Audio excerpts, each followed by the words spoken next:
దానియేలు ప్రవచన గ్రంథం 5వ అధ్యాయము 10వ వాక్యం చివరి లైను నేనే చదువుతున్నాను, ఒకసారి మీరు గమనించండి. దానియేలు ప్రవచన గ్రంథం 5వ అధ్యాయము 10వ వాక్యం. నీ తలంపులు నిన్ను కలవరపరచనీయకుము, నీ మనస్సు నిబ్బరముగా ఉండనిమ్ము. ఆమేన్ అని చెప్పండి అందరూ. దేవుడు ఈ పరిశుద్ధ వాక్యాన్ని ఆశీర్వదించి మన కొరకు విరిచి వడ్డించును గాక. ఆమేన్ అని చెప్పండి అందరూ. ఆమేన్. ఇక్కడ ఈ మాటలో ప్రభు ఏమని చెప్తున్నాడంటే, ఈ వారం మనతో మీ తలంపులు ఏవైతే ఉన్నాయో అవి మిమ్మల్ని కలవర పెట్టనివద్దు. ఆ మాట ప్రభు ఎందుకు చెప్తున్నాడంటే, ఇక్కడ ఉన్న వాళ్ళలో చాలా మంది, ఈ మాటలు వింటున్న వాళ్ళు, వారు ఏదైనా ఒక ఆలోచన చేసినప్పుడు అనవసరమైన కలవరం, అనవసరమైన తొందరపాట్లు చాలా మంది జీవితాల్లో కలుగుతున్నాయి. కాబట్టి ఈ కలవరాలన్నీ తొలగించడానికి ప్రభు ఒక అద్భుతమైన పరిష్కారాన్ని దేవుడు ఈరోజు మందిరంలో మనకి ఇవ్వబోతున్నాడు. ఆమేన్ చెప్దాం. Do not let your thoughts trouble you. నిన్ను ట్రబుల్ అని అంటే ఇబ్బందిలోనికి నీ తలంపులు తీసుకెళ్ళనివ్వద్దు. అది ఈరోజు వాక్యం. మీ తలంపులు ఏవైతే ఉన్నాయో అది మీ బిడ్డల గురించి కానీ, మీ ఆరోగ్యం గురించి కానీ, మీ ఆర్థిక స్థితి గురించి కానీ, మీరు ఎదుర్కొంటున్న ఏ పరిస్థితి ఉన్నా, అలా నా వైపు చూస్తూ మీరు దేవుని మాటలు వినండి. మీరు ఏ పరిస్థితిలో మీరున్నా మీ తలంపులు మిమ్మల్ని ఇబ్బందుల్లోనికి తీసుకెళ్లేంత విధంగా మీరు అంత ఆలోచించొద్దు. అది నా మాట. హల్లెలూయా. కూర్చొని ఊరికనే చాలా మంది ఆలోచించి ఆ తలంపు వల్లే వాళ్ళకి ఏం కలుగుతుందంట? ట్రబుల్ అంటే ఏమనుంది ఇక్కడ? కలవరం, లేదంటే ఇబ్బంది, ఇరుకులోనికి ఆ తలంపులు వెళ్ళిపోతున్నాయి. అందుగురించి దేవుడు ఏమంటున్నాడంటే, మీ తలంపులు మిమ్మల్ని ఇబ్బందిలోనికి తీసుకెళ్ళనివ్వకుండా మీ తలంపుల విషయంలో జాగ్రత్త పడండి అని దేవుడు మాట్లాడుతున్నాడు. హల్లెలూయా. ఎందుకు దేవుడు చెప్పాడంటే, సామెతల గ్రంథం 19వ అధ్యాయంలో 21వ వచనంలో దేవుని మాట ఏం చెప్తుందంటే, ద బుక్ ఆఫ్ ప్రోవర్బ్స్, అందరు తీయండి, సామెతలు 19వ అధ్యాయము 21వ వాక్యంలో దేవుని మాట ఏం చెప్తుందంటే, నరుని హృదయములో ఆలోచనలు అనేకం పుడతాయట. హల్లెలూయా. అందరూ అనండి, ఎన్ని పుడతాయి? ఇప్పుడు నువ్వు ఇలా కూర్చున్నావు అనుకో, ఒక ఆలోచన వస్తుంది. ఇంకా అలా ఆలోచిస్తున్నావు అనుకో, ఇంకో ఆలోచన వస్తుంది. ఇలాగా వాక్యం ఏం చెప్తుందంటే, నరుని హృదయములో ఆలోచనలు అనేకలుగా పుడతాయి. అందుగురించి ఆ ఆలోచనలన్నీ కూడా దేవుని యొద్ద నుండి వచ్చినవని మనం అనుకోకూడదు. వింటున్నారండి? మన మైండ్లో చాలా ఆలోచనలు వస్తాయి. కొంతమంది చూస్తున్న దాన్ని బట్టి ఒక ఆలోచన వస్తుంది. మాకు పిల్లోడు ఉన్నాడండి, ఆడు కారునో దేన్నో చూశాడు అనుకోండి, ఆ కారుని చూసాడు ఆలోచన ఏంటంటే ఇప్పాలనే ఆలోచన వస్తుందండి. అందు గురించే మా పెద్దోడు శైలాజ్ ఏమంటాడంటే, పెట్టాడు బాజు అంటే ఏంటంటే ఆడికి వచ్చిన ఆలోచన ఏంటంటే అర్జెంటుగా ఇప్పి ఏదో చేయాలి దాన్ని. ఇలాగా చూస్తున్న దాన్ని బట్టి ఆలోచనలు వస్తాయి, వింటున్న దాన్ని బట్టి ఆలోచనలు వస్తాయి, మనము వెళుతున్న పరిస్థితులను బట్టి మనకు ఆలోచనలు ఉంటాయి. నరుని హృదయంలో ఆలోచనలు అనేకముగా పుడతాయి. అందుగురించి ఈ ఆలోచనలు అనేకంగా పుట్టినప్పుడు ప్రతి ఆలోచన దేవుని నుండి వచ్చిన ఆలోచన అవ్వదు. ప్రతి ఆలోచన దేవుని దగ్గర నుంచి వస్తుందంటారా? మాట్లాడరండి మీరు ఎవరు? ప్రతి ఆలోచన దేవుని దగ్గర నుంచి వస్తుందా? మొదటి కీర్తన ఈరోజు మనం చదివాము, మొదటి చరణంలోనే దేవుడు ఏం చెప్పాడండి అంటే, దాన్ని బట్టి మనకి ఏమర్థమవుతుంది? దుష్టుడు కూడా ఐడియా ఇస్తాడు మనకి. హల్లెలూయా. అంటే దుష్టుని దగ్గర నుంచి కూడా ఆలోచన వస్తుంది.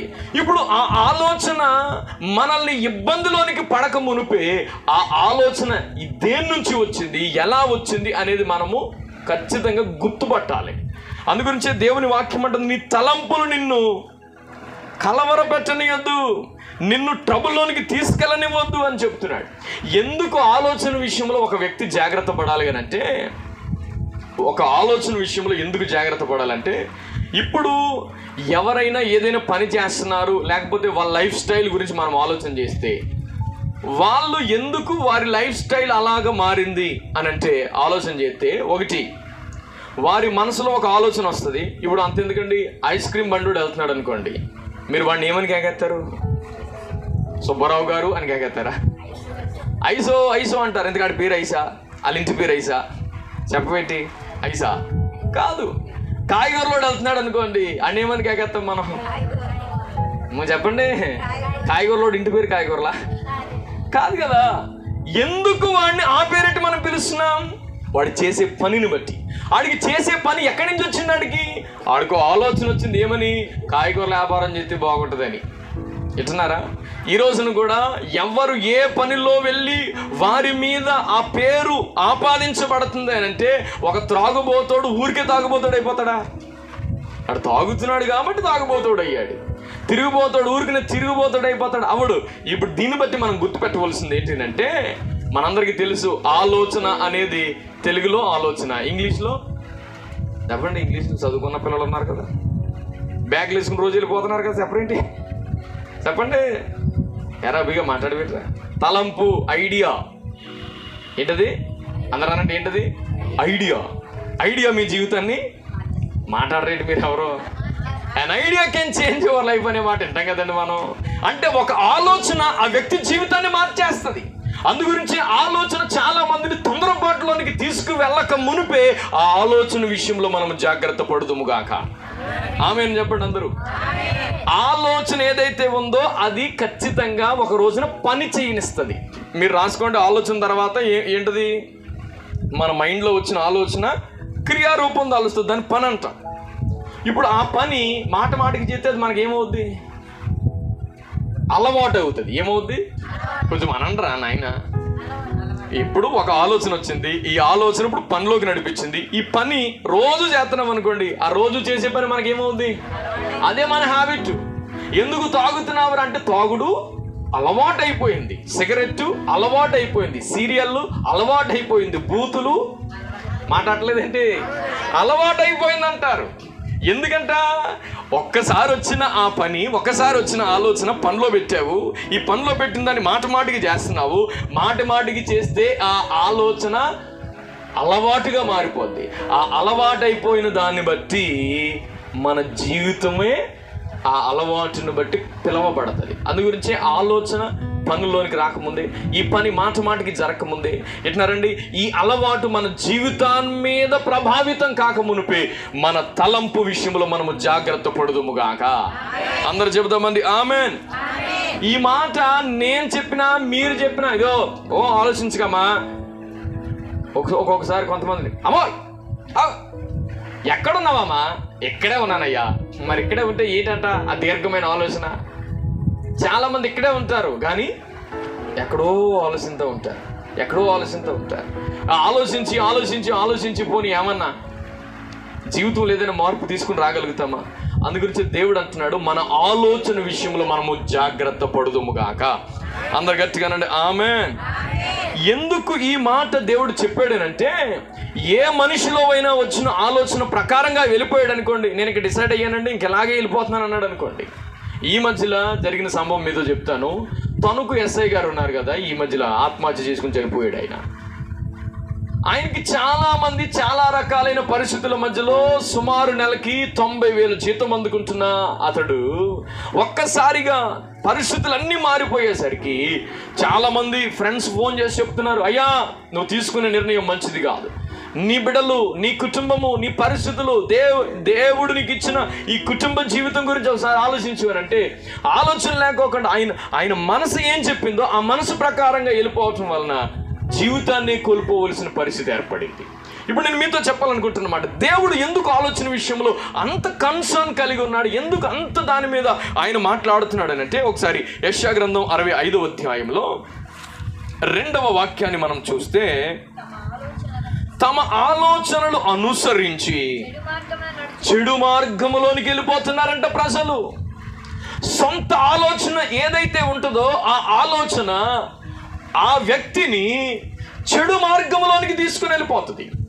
చెడు మార్గంలోనికి తీసుకుని వెళ్ళిపోతున్న ప్రజల వైపు ఆయన దినమంతా చేతులు చాచి పిలుస్తున్నాడంటే యేసయ్య ఈ భూమి మీదకి ఎందుకు వచ్చాడు అని అంటే, యేసు ప్రభు ఈ భూమి మీదకి అడుగు పెట్టవలసిన పరిస్థితి ఎందుకు వచ్చిందనంటే, ప్రజలందరూ కూడా తమ సొంత ఆలోచన అనుసరించి వారి జీవితంలో మంచి జరుగుద్దనే ప్రయాణం కొనసాగిస్తున్నారు. కానీ చివరికి మిగులుతుంది ఏంటి? చెడు మార్గాల్లోకి వెళ్ళిపోతున్నారు. అందుగురించి దేవుడు దినమంతా చేతులు చాపుతున్నాడట. హల్లెలూయా, హల్లెలూయా. ఇంతకీ ఎందుకు ఆయన చేతులు చాపుతున్నాడు అంటే యెషయా గ్రంథం 55వ అధ్యాయంలో దేవుని మాట ఏం చెప్తుందంటే 8-9 వాక్యాల్లో, నా తలంపులు మీరు అనుకున్నట్టుగా కాదు, నా తలంపులు మీ త్రోవలు నా త్రోవల వంటివి కావు. ఇదే యెహోవా వాక్కు. 9వ వాక్యం కూడా చదువుదాం. ఆకాశములు భూమికి పైన ఎంత ఎత్తుగా ఉన్నవో మీ మార్గముల కంటే నా మార్గాలు, మీ తలంపుల కంటే నా తలంపులు అంత ఎత్తుగా ఉన్నవి. హల్లెలూయా అని చెప్పండి. ఎందుకు యేసయ్య చెడు మార్గాల్లోనికి వెళ్ళిపోతున్న మానవ జాతిని చూచి ఆయన చేతులు చాచి, ఇదిగో ఈ ఆలోచనలలో చెడు మార్గాల్లోనికి వెళ్ళిపోతున్న ప్రజలారా నా వైపు తిరగండి, మీ ఆలోచన విషయంలో ఒక్కసారి ఆలోచించండి అని ప్రభు ఎందుకు మాట్లాడుతున్నాడంటే, ఆయనకు మన పట్ల కలిగి ఉన్న తలంపులు భూమి కంటే ఆకాశం ఎంత ఎత్తుగా ఉంటుందో అంత ఎత్తైన ఆలోచన ఆయన కలిగి ఉన్నాడు మన పట్ల. హల్లెలూయా అని చెప్పండి. దేవుడు మనల్ని పుట్టించినప్పుడు మనం శాపములో చెడు మార్గంలో ఉండాలన్నది అసలు దేవుని చిత్తమో కానే కాదు. అందుగురించే దేవుడు ఎంత చెడు మార్గాల్లోనికి చెడు విజృంభిస్తూ ఉన్నా, పాపం పెరిగిపోతూ ఉన్నా, ఆయన కృప ఎందుకు ఆ వ్యక్తి పట్ల విస్తరించి ఆయన వెంటాడుతూ ఉంటుందంటే, అమ్మా వింటున్నారా, ఎందుకు వెంటాడుతూ ఉంటుందనంటే ఆ వ్యక్తి జీవితం పట్ల ఆయన కలిగి ఉన్న తలంపులు, ఆయన కలిగి ఉన్న మార్గాలు భూమి కంటే ఆకాశం ఎంత ఉన్నతంగా ఉందో అంత ఉన్నతమైన తలంపులు కలిగి ఉన్నాడు ఆయన. హల్లెలూయా. అదే మాట 92వ కీర్తనలో 5వ చరణంలో మనం చదువుతాము, నీ ఆలోచన అతి గంభీరములు అనే మాట. ఆయన ఆలోచన ఎలాంటిదంటండి? అతి గంభీరమైన ఆలోచన నీ పట్ల కలిగి ఉన్నాడు. అందుగురించి నీ చిన్న మనసుతో, నీ చిన్న మైండ్తో నువ్వు ఆలోచించి ఆలోచించి ఆలోచించి ఆలోచించి ఆలోచించి ఇక దీంట్లోంచి ఇంకెక్కడ బయటపడతామండి? దీంట్లోంచి ఎక్కడ బయటకు వస్తామండి? ఈ పరిస్థితుల మధ్యలో మా కుటుంబం ఎక్కడ బయటకు వస్తుందండి? మా జీవితంలో ఇంకెక్కడ మారుతాయండి అని అనుకుని వారి వారి సొంత ఆలోచనలు అనుసరించి ఇక మా జీవితం ఇంక ఇంతే అని అనుకుని చాలా మంది ఆ చెడు మార్గాల్లోనికి వెళ్ళిపోతున్నారు. అందుగురించి దేవుడు మనతో చెప్తున్నాడు, నా తలంపులు మీ తలంపుల వంటివి. అందరనండి, ఆయన తలంపులు మన తలంపుల వంటివి. మనం ఏదైనా ప్లాన్ చేస్తే మన చేతిలో ఉన్నదాన్ని బట్టి ప్లాన్ చేస్తాం. ఏదైనా మనం ప్లాన్ చేస్తే మనకున్న ఆరోగ్యాన్ని బట్టి ప్లాన్ చేస్తాం. ఏదైనా మనము ఒక ఉద్దేశాన్ని కలిగి ఉన్నాము అని అంటే మనకున్న పరిస్థితులు మనకు సహాయం చేసే వాళ్ళని బట్టి మనం ప్లాన్ చేస్తాం. కానీ దేవుడు మనం జీవితం పట్ల ప్లాన్ చేసిన ఆలోచన అతి గంభీరమైన ఆలోచన. హల్లెలూయా అని చెప్పండి.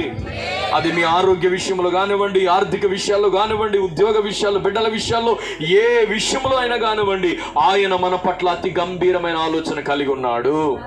అందరు చెప్పండి ఆమేనని. అందరు కొంచెం గట్టిగానండి ఆమేన్. ఈ అతి గంభీరమైన ఆలోచన నీ జీవితంలో నెరవేరాలి అని అంటే నీలోనికి వస్తున్న ఈ ఆలోచనలన్నీ ఎట్లారండి, కూర్చుంటే ఒక ఆలోచన వచ్చింది, నుంచుంటే ఒక ఆలోచన వచ్చింది, వెళుతున్నప్పుడు ఒక ఆలోచన వచ్చింది, వస్తున్నప్పుడు ఒక ఆలోచన వచ్చింది. ఇలా ఈ ఇన్ని రకాల ఆలోచనలు కలిగిన నాయకు చూడాలి బిడ్డ, నాయకు చూడాలి. ఎవరైతే ఇన్ని ఆలోచనలు కలిగి ఉన్నారో ఈ ఆలోచన ఒక్కొక్కటి నిన్ను కలవర పెడుతుంది, ఒక్కొక్కటి నిన్ను ఇబ్బందులోనికి తీసుకుని వెళ్ళిపోతుంది. అందు గురించి దేవుని వాక్యం చెప్తుంది. కొరింథీ సంఘానికి పౌలు గారు రాసిన 2వ పత్రికలో, కొరింథీ సంఘానికి పౌలు గారు రాసిన 2వ పత్రికలో దేవుని వాక్యం ఏం చెప్తుంది అని అంటే 10వ అధ్యాయము 5వ వాక్యాన్ని మనం చదువుదాం. మేము వితర్కములను దేవుని గూర్చిన జ్ఞానమును అడ్డగించు ప్రతి ఆటంకమును పడద్రోసి, ఈ మాట మీరు అండర్లైన్ చేయండి, ప్రతి ఆలోచనను క్రీస్తుకు లోబడునట్లుగా చెరపట్టాలి. హల్లెలూయా అని చెప్పండి. ఏదైనా ఒక ఆలోచన నీలోనికి వచ్చినప్పుడు నువ్వేం చేయాలంట, ప్రతి ఆలోచన నువ్వు దాన్ని చెరపట్టాలి. ఉన్న ఫలంగా తీసుకుని క్రీస్తు పాదాల చెంతకు తీసుకురావాలి. అందరూ ఆమేన్ చెప్పండి. యేసయ్య చెంతకు ఆలోచన తీసుకుని రావాలి. ఎవరైతే యేసయ్య చెంతకు ఆలోచన పట్టుకొచ్చారో యేసయ్య మనందరికీ క్రిస్మస్ లో బాగా సుపరిచితమైన మాట యెషయా 9:6 ఆయన పేర్లు ఆశ్చర్యకరుడు. చెప్పండి చెప్పండి ఈ మాట అందరూ చెప్పండి. రెండోది ఆలోచనకర్త. అందరు చెప్పండి ఈ మాట. అప్పుడు ఆయన ఆలోచనకర్త కాబట్టి ఆ ఆలోచన ఆయన ఉద్దేశాలకు తగినట్టుగా ఉందా? ఆయన ఆలోచన నీ జీవితం పట్ల కలిగిన ప్రణాళికకు దగ్గరగా ఉందా లేదో చూసి ఎట్నారండి ఆయన నీకు ఆలోచన చెప్పి, ఆమెను చెప్పండి అందరూ. ఆయన మీకు ఆలోచనకర్తగా ఉండి ఆయన నిన్ను ఎలా నడిపిస్తాడట? ఇప్పుడు కీర్తన గ్రంథం 32వ కీర్తనలో 8వ చరణాన్ని మనం చదివినప్పుడు, నేను నీకు ఉపదేశము చేసేదను, నీవు నడవవలసిన మార్గమును నీకు బోధించెదను. అందరూ మీరు అండర్లైన్ చేయవలసిన మాట, నీ మీద దృష్టి ఉంచి. హల్లెలూయా. ఆయన మనల్ని దృష్టించి ఆయన మనకు ఉపదేశము చేసి మనము ఎలా నడిస్తే అది మనకు ప్రయోజనకరమో ఆయన మనకు బోధించి మనకు ఆలోచన చెప్పగలిగిన గొప్ప దేవుడై ఉన్నాడు. గట్టిగా చప్పల కొడుతూ ఆ దేవునికి స్తోత్రం చెల్లిద్దాం. నోరు తెరిచి స్తోత్రం చెబుతూ చేతులతో గట్టిగా చప్పల కొడుతూ కృప కలుగును గాక, కృప కలుగును గాక. మీ ఆలోచనలు మీ తలంపులు మిమ్మల్ని ఇబ్బందిలో పడకుండా మిమ్మల్ని దేవుడు కాపాడును గాక. ఆమేన్. నీ సొంత ఆలోచనతో చూడండి, సీమ కొన్న తలకాయ ఎంత ఉంటుంది? సీమ ఎంత ఉంటుంది అసలు? సీమ ఎంత ఉంటుంది? అయ్యో మీరు ఇప్పుడు సీమ చూడలేదు ఏంటి? సీమ ఎంత ఉంటుందండి? దాని మొత్తం అవయవాలు అన్నీ కలిపితే ఎంత ఉంటుంది? దాని తలకాయ ఎంత ఉంటుంది? దాంట్లో ఉన్న మెదడు ఎంత ఉంటుంది? దాంట్లో వచ్చిన ఆలోచన ఎంత ఉంటుంది?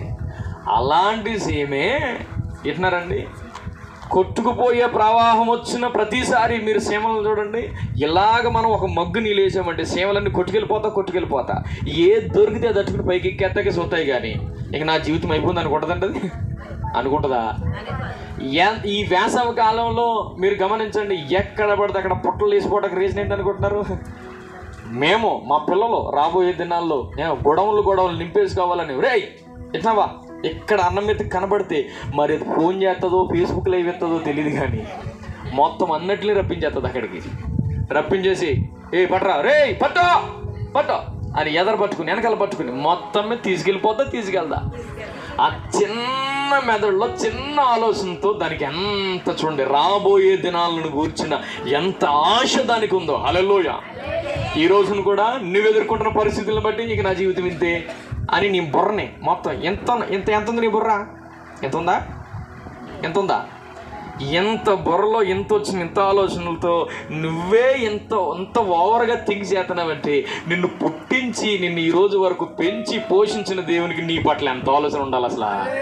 హల్లెలూయా అంటలేదు కానీ మీరు కొంచెం గట్టిగా అనొచ్చు కదా. హల్లెలూయా.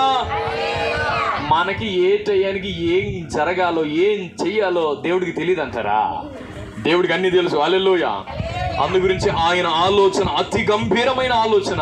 కాబట్టి నీకు కలిగిన ఈ లోక సంబంధంగా నిన్ను బాధకు నిన్ను ఇబ్బందులోనికి తీసుకెళ్ళిపోతున్న ఈ ఆలోచనలన్నీ ఉన్న పాలంగా చెరపట్టడం అంటే ఏంటి? బట్టలు వేసుకుని వచ్చి వరకు ఉండరు, చెరపట్టుకుని వెళ్ళిపోయారు. రాజ్యం మీదకి వచ్చి రాజ్యం వెళ్ళిపోయిందంటే అయ్యో ఇంటికి వెళ్ళి మా అమ్మకి చెప్పొస్తానండి అంటే అదే చెరపట్టుకెళ్ళిపోవడం. అంటే అది చెరపట్టుకెళ్ళిపోవడం తీసుకెళ్ళిపోవడం అంటారు. దాన్ని చెర పట్టుకెళ్ళిపోవడం అంటే ఉన్న పాలంగా ఉన్నవాడు నిక్కరేసుకున్నట్టు, ప్యాంట్ వేసుకున్నట్టు, బనీలు వేసుకున్నవాడు ఉన్న పాలంగా తీసుకుని పోవడమే. హల్లెలూయా. ఏ ఆలోచన అయినా మిమ్మల్ని ఇబ్బందుల్లోనికి తీసుకెళ్తున్నట్టుగా మీ మనసు ఇబ్బంది పడుతూ తలంపులలో తలబాధతో ఇబ్బందితో ఆరోగ్యం విషయంలో కుటుంబ విషయంలో పోషణ విషయంలో మీరు ఇబ్బంది పడుతూ ఉంటే నా దేవుని పేరట ఈరోజు నేను మీకు ప్రకటిస్తున్నాను, మనల్ని సృష్టించి నేటి వరకు పోషించిన మన పరమ తండ్రి అయిన దేవుడు నీ పట్ల కలిగి ఉన్న ఆలోచన అతి గంభీరమైన ఆలోచన. హల్లెలూయా. ఎప్పుడైతే నిన్ను కలవరపెట్టే ఈ తలంపులన్నీ కూడా నువ్వు చెరపట్టి ఆయన పాదాల దగ్గరికి తీసుకుని వచ్చి ప్రభువా ఏం చేయమంటారు? ప్రభువా ఈ పరిస్థితుల మధ్యలో, నిందల మధ్యలో ఏం చేయమంటారు అని అంటే, అప్పుడు అంట ఆయన నీకు ఉపదేశం చేస్తాడు. ఆమేన్ చెప్పండి. ఉపదేశం అంటే వాక్యం. వాక్యం గుర్తు చేస్తాడు. వాక్యం గుర్తు చేసినప్పుడు కలవరాల మధ్యలో యోబు ఏం చేశాడు, కలవరాల మధ్యలో దానియేలు భక్తుడు ఏం చేశాడు, కలవరాల మధ్యలో శద్రకు మేషకు అబేద్నెగోలు ఏం చేశారు, మన ముందు మన పితరులు నడిచిన మార్గాల్లో పితరులకు ఇలాంటి ఇబ్బందులు అయినప్పుడు ఏమి వారు అనుసరించి వారు గట్టెక్కారో ఆయన ఉపదేశం చేస్తాడు, గుర్తు చేస్తాడు. అందుగురించి దేవుని బిడ్డలు ఎప్పుడు కూడా నా జీవితం ఇంతే, సత్యేశ్వరి పోద్ది అనకూడదు. అసలు చాలాసార్లు చెప్తున్నాను మీకు, మరలా ఇదే మాట చెప్తున్నాను. ఎప్పుడు యేసు ప్రభు బిడ్డలు చచ్చిపోతే బాగుందనే మాట మీ నోట రాకూడదు. అసలు మనము ఎన్ని ఇబ్బందుల్లో బ్రతికినా, ప్రభువా ఈ ఇబ్బందులకు తీసుకెళ్ళవా, ఏం చేద్దామని తీసుకెళ్ళవు, నీ చిత్తమైన ఆయన అని ఆయనకి అప్పగించుకోవాలి తప్ప ఇంక కష్టంలోకి వెళ్ళాం. చాలామంది అంటారు, చాలా చిన్న ఇబ్బంది వచ్చింది అనుకోండి, మా రాత, మా కర్మ, దేవుడు అలా రాసేస్తాడండి. నిజంగా అలా రాసేది దేవుడు ఎంత న్యాయస్తుడండి. అసలు మనం బాధల్లో ఉండాలని దేవుడు రాసేస్తాడా? మనం చాలామంది తాగుబోతులతో మాట్లాడుతామంటారు, ఇంక మేము ఇంతేనండి, మాకు దేవుడు ఇలా రాసేసాడు, ఇంకా ఎలాగా తాగతా చచ్చిపోమని రాస్తాడా? అప్పులు పోతాయమ్మా, దేవుడు సహాయం చేస్తాడమ్మా అని అంటే, లేదండి మా రాత. చాలామంది చేతి రేఖలు చూసుకుని ఈ రేఖ వెళ్ళి ఆ రేఖ మీద అడిపోందండి. అయ్యి బాబోయ్, ఈ రేఖ వెళ్ళి ఆ రేఖ మీద అడిపోతే ఇంకా అయిపోయినట్టేనా? ఈ రేఖలో ఎందుకు వస్తాయి? చాలాసార్లు మనకి పాలెంలో చాలాసార్లు చెప్పారు, మళ్ళీ చెప్తున్నాను మీకు. ఈ రేఖలు ఎందుకు వస్తాయి? గర్భంలో ఉన్నప్పుడు బిడ్డ చేతులు ఇలా తీడు బయటికి ఇలా బతుకునే ఉంటాడు. అందుకని మీరు ఇప్పుడు గుప్పలు ముయ్యండి, కరెక్ట్గా ఎక్కడైతే గీతలు ఉన్నాయో అక్కడికే అది ఫోల్డ్ అవుతుంది. మీ చేతులు ఒకసారి చూసుకోండి, నాయన్స్ అవుతారండి.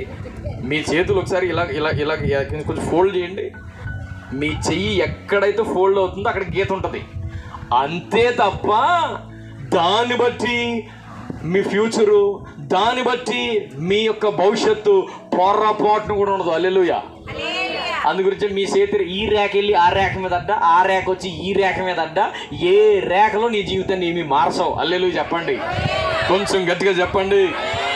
అందుగురించి దేవుడు ఉపదేశాన్ని గుర్తు చేస్తాడు, వాగ్దానాలు గుర్తు చేస్తాడు.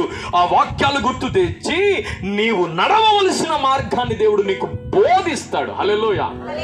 అప్పుడు దేవుడు ఒక తలంపు ఇచ్చినప్పుడు ఆయన ఇచ్చే ఆలోచన అతి గంభీరమైనది కనుక, ఆయన ఇచ్చే ఆలోచన అతి శ్రేష్టమైనది కనుక ఆ ఆలోచన మనల్ని ఎంత ఆశీర్వాదకరంగా మలుస్తుంది అని అంటే, ఇప్పుడు ఆయన ఆలోచన తీసుకుంటే మన జీవితంలో జరిగే ఒక ఆశీర్వాదకరమైన 3 మాటలు చెప్పి నేను ప్రార్థన చేస్తాను. ఇప్పుడు చూడండి, సామెతల గ్రంథం. దేవుని ఆలోచన కనుక ఒక వ్యక్తి తీసుకుంటే, సొంత నిర్ణయాలు కాదు, ఎవరో చెప్పిన నిర్ణయాలు కాదు, ఎవరో మనుషులు చెప్పిన మార్గాలు కాదు, దేవుడు చెప్పిన ఆలోచన. ఎప్పుడైతే నువ్వు దేవుని మందిరానికి వచ్చి ప్రార్థించి ప్రభు సన్నిధిలో గడిపి, అయ్యా ఈ విషయంలో నన్ను ఏం చేయమంటారని మీరు అడిగితే, దేవుడు మీ జీవితంలో మొట్టమొదటిగా చేసే విషయం సామెతల గ్రంథం 20వ అధ్యాయం. అందరు తీయండి, ద బుక్ ఆఫ్ ప్రోవర్బ్స్ 20వ అధ్యాయము 18వ వాక్యాన్ని మనము ఒకసారి చదువుదాం. ఉద్దేశములు ఆలోచన చేత స్థిరపరచబడును. అప్పుడు నీవు వివేకము కలిగిన నాయకుడివై నీకు ఎదురవుతున్న ప్రతి యుద్ధములో నువ్వు నిలబడిపోతావు. గట్టిగా హల్లెలూయా అని చెప్పండి. ఈ మాటకి ఇంకా కొంచెం గట్టిగా చెప్పండి, హల్లెలూయా. దేవుడు ఎందుకు యుద్ధం చెయ్యని చెప్పాడంటే, మన జీవితమే ఒక పోరాటం. ఎట్నారండి, మన జీవితం పోరాటం కదండి. నాకు ఏ పోరాటం లేదనో హల్లెలూయా చెప్పండి. హల్లెలూయా చెప్పండి. ఏంటండి, పోరాటం లేకోకుండా ఉన్నామంటే దాని అర్థం ఏంటంటే ఐసీయూలో ఉన్నామని అర్థం. హల్లెలూయా. ఖచ్చితంగా మనము సజీవంగా ఉన్నామంటే మనము యుద్ధ భూమిలో ఉన్నాం. యోబు గ్రంథం 7:1 ఈ మాట ఉంటుంది, తర్వాత మీరు చదువుకోండి.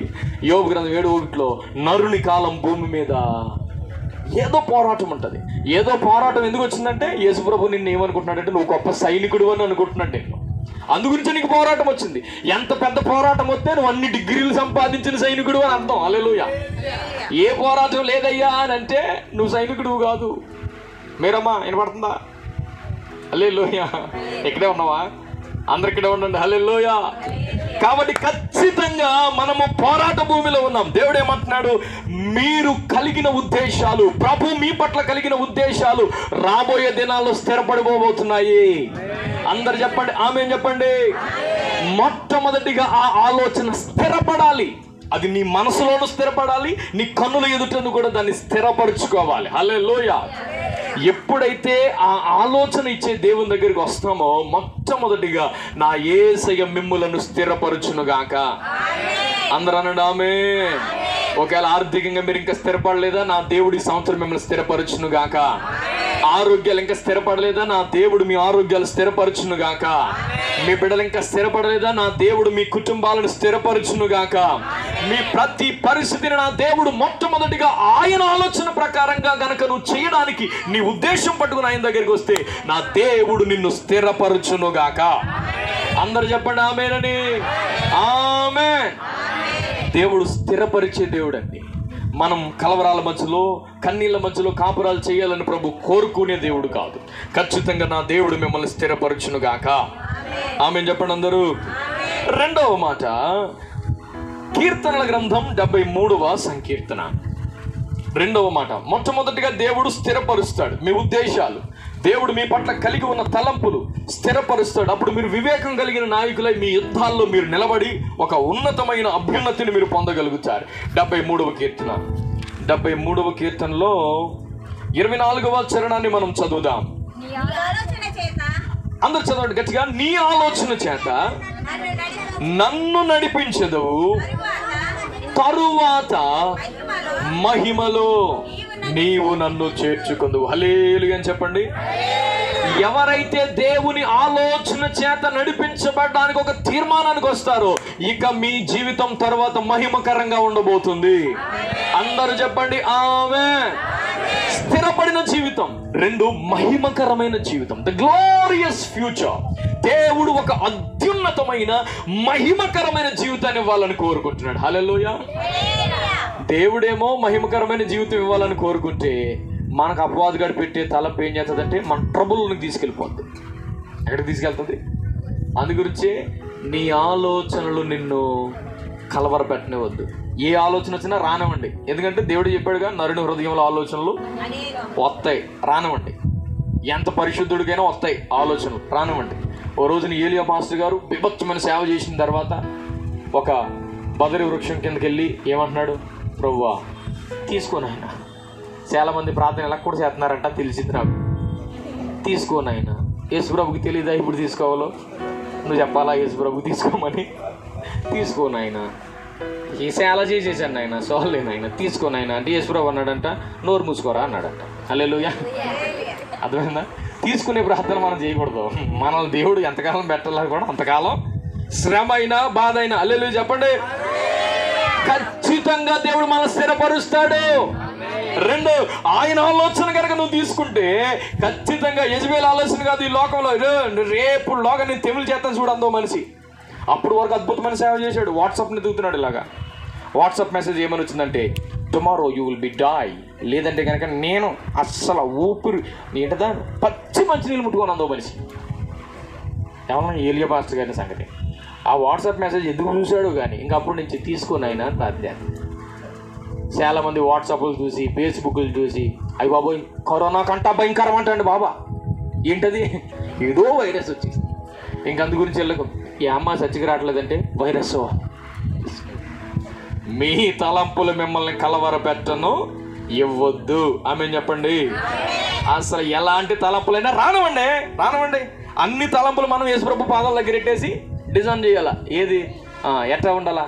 అప్పుడు ఆయన తలంపు పెడతాడు, అప్పుడు వెళ్ళిపోవాలి మనం, అంతే తప్ప వైరస్ వస్తుందంట. చెప్పండి. ఇంకానే చైనాలో యుద్ధం అంట. ఈ మధ్యలో ఫ్లైట్ జర్నీ మానేసేవి ఏంటమ్మా అని అడిగితే ఆ మనిషి చెప్పింది నాకు, ఫ్లైట్ కూలిపోతున్నాయంట కదండి. ఓరి నాయన, ఫ్లైట్ కూలిపోతే నీకేమైందిరా బాబా. హల్లెలూయా. మీ ఆలోచన కాదా, దేవుని ఆలోచన. హల్లెలూయా అని చెప్పండి. ఇంకా కొంచెం గట్టిగా చెప్పండి. హల్లెలూయా. పౌలయ్య గారు ఒక ఓడెక్కారు. ఓడెక్కినప్పుడు ప్రార్థన చేసుకుంటుంటే ఎలా పోతేనే మంచిదిరా చెప్పరా వాళ్ళకంటే ఏం లేదు. వాళ్ళు నాండే చలో హైలసో అంటే బయలుదేరారు. మధ్యలోకి వెళ్ళిన తర్వాత ఓడ కూలిపోతే ఏమైంది? ముందే చెప్పాను నేను, ఇలా చెయ్యొద్దని, అలా చెయ్యొద్దని. అందరు రెండు రకాలుగా మాట్లాడుకుంటున్నా ఈ పౌలు గారు మాత్రం రేపు ప్రసంగానికి రెడీ అయిపోతున్నాడు. హల్లెలూయా. ఎందుకంటే ఆయనకు తెలుసు ఆయన షెడ్యూల్ మాత్రం ఏమాత్రం మిస్ అవ్వదు. హల్లెలూయా.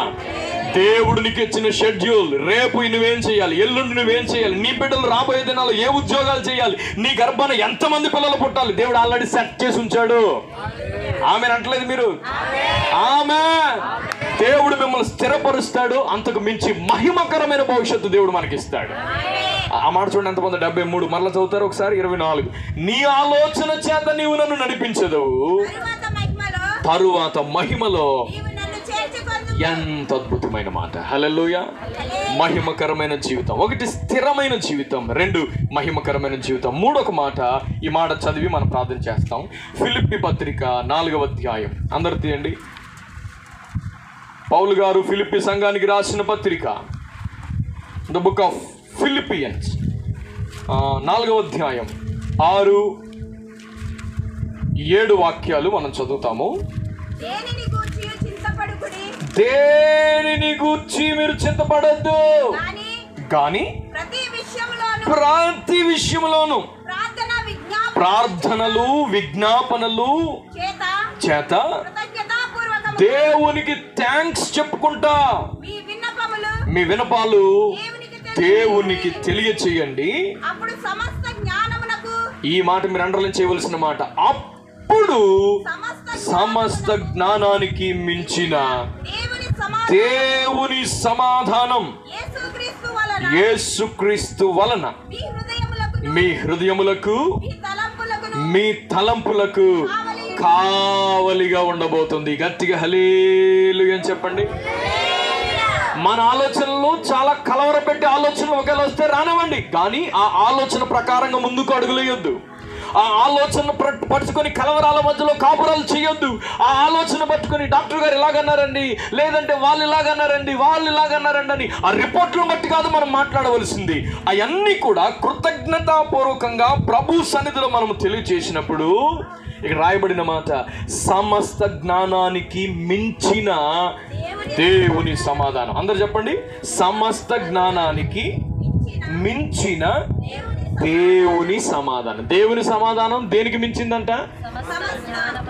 డాక్టర్ల జ్ఞానానికి అందరు అండి మించింది. చెప్పండి. వాస్తు జ్ఞానానికి మించింది. ఇంకా ఎవరైనా చెప్పిన ఆ జ్ఞానానికి మించింది. లోకం చెప్పుకుంటున్న జ్ఞానానికి మించింది. అందు గురించే దేవుని బిడ్డలు ఎప్పుడు ధైర్యంగా బ్రతకాలి. హల్లెలూయా. సమస్త జ్ఞానానికి మించిన సమాధానం మీ ఆలోచనలకు కాపుదలగా ఉంటుంది. మీ ఆలోచన ఒక్కటి కాపాడబడితే మీ పనులు కూడా సక్రమంగా జరుగుతాయి. మీ పనులు రోజు సక్రమంగా మీరు చేసుకుంటే మంచి అలవాట్లోనికి మీరు వస్తారు. మంచి అలవాట్లోనికి మీరు వచ్చారంటే ఆ అలవాటే మీ జీవితాన్ని నిర్దేశిస్తుంది. హల్లెలూయా. అందరు చెప్పండి హల్లెలూయా. ఈరోజు మీరు ఏ పరిస్థితుల్లో దేవుని మందిరంలో అడుగుపెట్టారో నాకు తెలియదు, కానీ ఈరోజు దేవుడు మిమ్మల్ని స్థిరపరచాలని కోరుకుంటున్నాడు. ఆమేన్ చెప్పండి అందరూ. దేవుడు మీ భవిష్యత్తు మహిమకరంగా ఉండాలని కోరుకుంటున్నాడు. దేవుడు మిమ్మల్ని సమస్త జ్ఞానానికి మించిన సమాధానం మీలో ఏలుబడి చేయాలని కోరుకుంటున్నాడు. ఒక పీస్ఫుల్ లైఫ్, సమాధానముతో కూడిన జీవితం మీరు చేయాలని కోరుకుంటున్నారు. టెన్షన్స్ మధ్యలో కాదు, కలవరాల మధ్యలో కాదు. అందు గురించి దేవుడు మనతో ముందే మాట్లాడిన మాట, మీ హృదయాన్ని మీ తలంపులు కలవరపెట్టనియద్దు. హల్లెలూయా. మీ తలంపులు మిమ్ములను కలవరపెట్టనివ్వకు. ఎన్ని రకాల తలంపులు మీ మధ్యలోనికి వచ్చినా దేవుని బట్టి ధైర్యం తెచ్చుకోండి. ఎందుకంటే ఆయన నీ పట్ల కలిగి ఉన్న తలంపులు నువ్వు అనుకున్నంత ఏం కాదు. ఆయన అంటాడు, ఇంకేం జరుగుద్దండి, అక్కడికి వెళ్తాం, అక్కడికి వెళ్ళిన తర్వాత వాళ్ళు ఏం చెప్తారు, ఇదే చెప్తారు, ఇది చెప్పిన తర్వాత మేము మళ్ళీ అక్కడికి వెళ్తాం, వాళ్ళు ఏం చెప్తారు, ఇదే చెప్తారు అని నీ సొంత ఆలోచనలు ఎందుకంట? దేవుని ఆలోచన కొరకు ఒకవేళ మీరు ఈ రోజు ఒక తీర్మానానికి రాగలిగితే, నా దేవుడు మిమ్మల్ని స్థిరపరచును గాక, నా దేవుడు నీ జీవితాన్ని ఒక అద్భుతమైన దేవుని సమాధానముతో నింపబడిన జీవితముగా మార్చును గాక, ఒక మహిమకరమైన జీవితాలు మీరు మీ కుటుంబాలు అనుభవించుదురు గాక. ఎక్కడున్న వారు అక్కడ తల వంచుదాం, చిన్న ప్రార్థన చేసుకుందాం. మీరున్న చోట